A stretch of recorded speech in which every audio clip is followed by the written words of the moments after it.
ഇന്ന് കപ്പപ്പുഴുക്കും മീൻ മുളകിട്ടതും ഉണ്ടാക്കിയാലോ. ഇന്ന് ലീവായതുകൊണ്ട് രാവിലെ തന്നെ മീൻ അവിടെ വാങ്ങി വെച്ചിരുന്നു കേട്ടോ. അല്ലെങ്കിൽ വൈകുന്നേരമാണ് നമ്മൾ മീനൊക്കെ വാങ്ങൽ. എന്നിട്ട് രാത്രിയൊക്കെ ശരിയാക്കി വെക്കും. രാവിലെ പോകുമ്പോൾ ഒക്കെ പാടെ എടുക്കാനുള്ള ടൈം ഉണ്ടാവില്ലല്ലോ. അപ്പോൾ ലീവായതുകൊണ്ട് രാവിലെ തന്നെ ഇതിൽ മീൻ വന്നപ്പോൾ മീൻ വാങ്ങി വെച്ചു. പിന്നെ കുറച്ച് കഴിഞ്ഞ സമയത്ത് കുടിസിലുണ്ട് പൂള വിളിച്ചറിഞ്ഞു തന്നെ. നമ്മൾ കപ്പാന്നൊന്നും പറയില്ല, പൂള എന്നാട്ടോ പറയാം.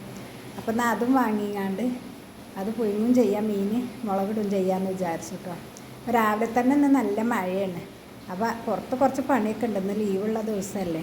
അതിന് പുറത്തത്തെ പണി എടുക്കണം എന്നുണ്ടെങ്കിൽ മഴയൊന്ന് ചോരട്ടെ, നാൽപ്പത്തിന് ആ പരിപാടി തീർക്കാമെന്ന് വിചാരിച്ച്.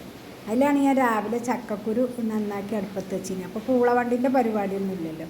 നമ്മളവിടെ ഉണ്ടാണ് ചൊറിയണ ഇല കേട്ടോ. അത് നല്ലോണം ഉണ്ട് ഇവിടെ പാടത്തു കൂടെ. അത് നല്ലോണം കഴുകി ഈ ചക്കക്കുരു ഒരു 3/4 ഭാഗം വെന്ത് കഴിഞ്ഞാൽ അതിൽ കൂടെ ഇട്ടാലുണ്ടല്ലോ നല്ല അടിപൊളി കൂട്ടാനാട്ടോ. എന്നിട്ട് വെന്ത് കഴിഞ്ഞൊരു കുറച്ച് പച്ചവെളിച്ചെണ്ണ ഇട്ടിച്ചാൽ സൂപ്പർ ആയിക്കാരം. പിന്നെ അങ്ങനെ മീനും നന്നാക്കി. ഇത് കണ്ടോ, നമ്മളിവിടെ റേഷൻ പിന്നെ മില്ലിൽ നിന്ന് കിട്ടുന്നതാണ് കേട്ടോ. മല്ലിമുളകൊക്കെ നല്ല ഫ്രഷ് മല്ലിമുളക് വയ്ക്കാറ്. ഈ മഴയത്ത് വറുത്ത് പൊടിക്കാനൊക്കെ ബുദ്ധിമുട്ടല്ലേ. അപ്പോൾ ഞാനിങ്ങനെ അവിടുന്ന് വാങ്ങലാട്ടോ. പിന്നെ പൊതുവേ മല്ലിമുളകും വറുത്ത് പൊടിക്കൽ എനിക്ക് ഭയങ്കര ടാസ്ക്കാണ്. അതുകൊണ്ട് ഞാൻ ആ പണി എടുക്കലില്ല, എൻ്റെ വീട്ടിൽ നിന്ന് കൊണ്ടുവരലാണ്. അപ്പോൾ വീട്ടിൽ പോയിട്ട് കുറച്ചധികം ദിവസമായതുകൊണ്ട് മല്ലിയൊക്കെ തീർന്നിട്ടുണ്ട്. അപ്പോൾ അങ്ങനെ മല്ലി കുറച്ച് തോനെ വാങ്ങി. മുളക് പിന്നെ കുറച്ച് ഇവിടെ ഉണ്ട്.